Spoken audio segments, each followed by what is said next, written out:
Hi everyone, hope you're doing well from wherever you're watching this channel, depending on your time zone.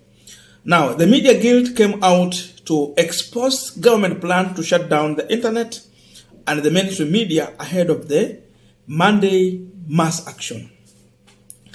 But the media did not stop from there. They went further to threaten the government that they are going to give them a blackout in all their function.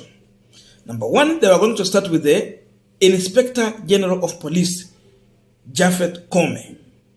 Number two, it was going to be Kithure Kindiki. Number three, Rigathi Gachagua. And then the rest will follow in the same line. They have explained the reason why they are doing so, and we understand how police officer brutalized journalists during the mass action. They destroyed their properties in terms of cameras. Even they were robbed. Some are nursing injuries, major injuries, severe.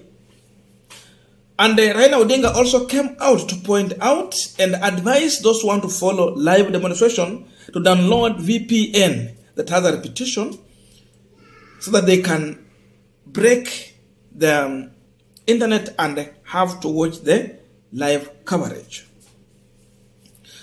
And of course, all this was happening when Ruto was silent in State House. Remember, even he did not go to church. Then from nowhere, Ruto decided to address the nation.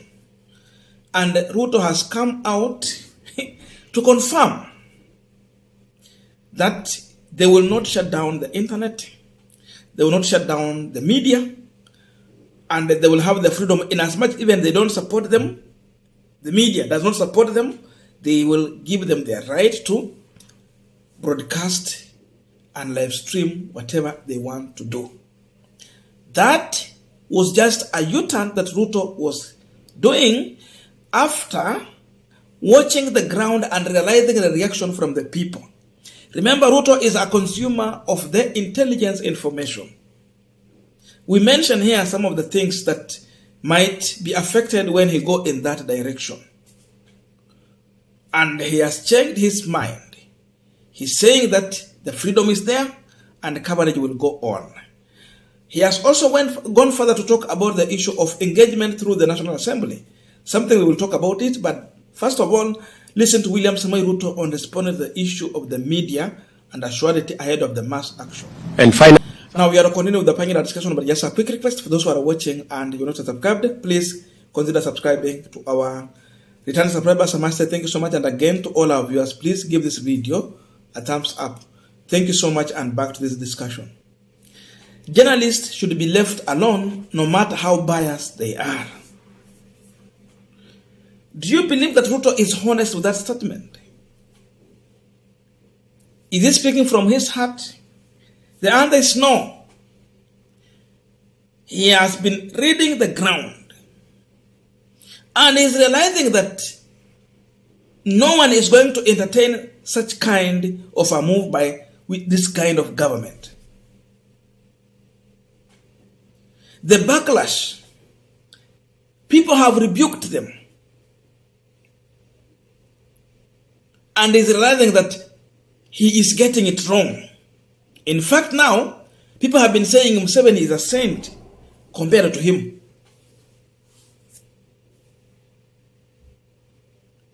We have never had the issue of shutting down internet in Kenya, but they want to take us there. Uganda has been trying to emulate Kenya as an example, and they have been thinking of fighting to change their constitution so that at least it can be somehow how Kenya is operating. But now imagine they no longer even admire the way this government is running this country. So they don't even admire Kenya anymore because of this regime. So this change is coming because media houses had decided that they're going to give a blackout to the government. Remember, a media house, and the way Kimani said, Kimani Shungwa, media house and banks can bring down governments. It can bring down your reputation. So these people are realizing if media is going to give them blackout, that is a protest already. Then what next? It means media was going to bring down this government.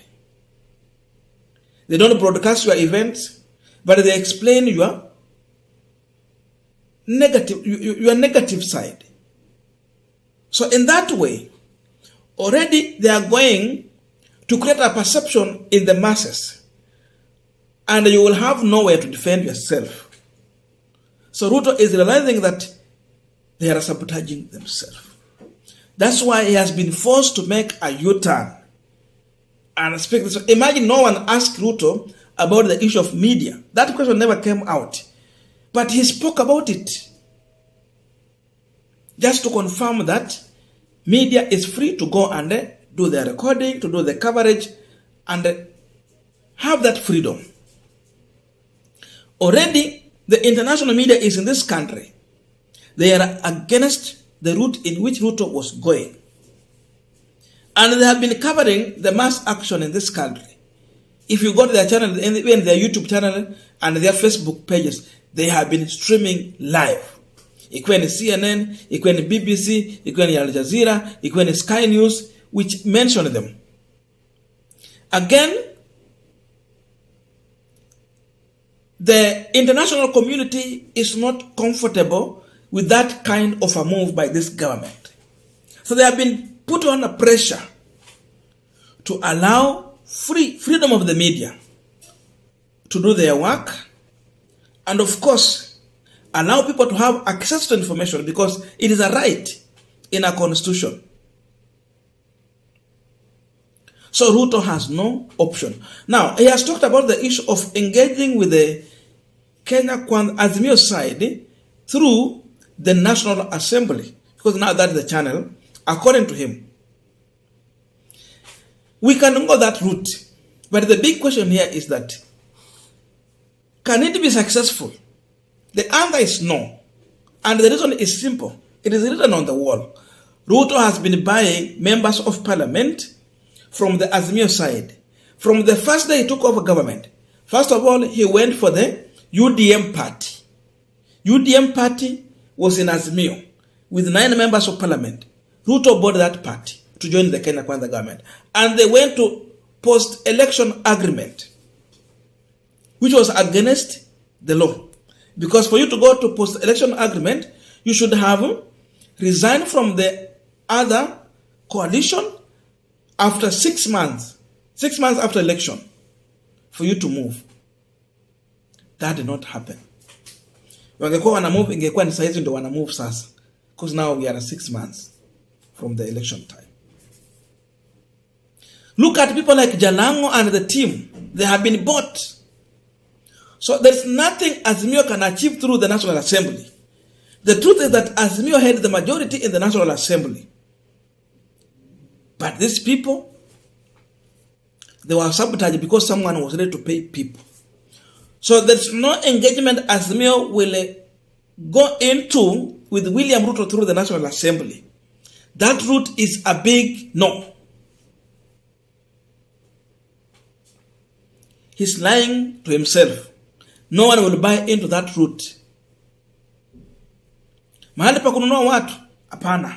Hatuwezi enda kudiscuss mambo ya unga, mahali penye Ruto anaenda kununua watu. Hatuwezi enda kudiscuss mambo ya IEBC commissioners, mahali penye Ruto ananunua watu. We cannot go and discuss the issue of opening servers, mahali penye Ruto ananunua watu. No. We have seen the lorries ikibeba ma police officers. We expect the police officers to safeguard those people who are going to demonstrate and the properties. Now media will go to record this statement. They will live stream. We are waiting to see how the police officers are going to brutalize Kenyans when Ruto is in this country. Alikuwa anajificha nyuma ya Gachagua. Gachagua is no longer here. Gachagua is no longer in control. Ruto is back.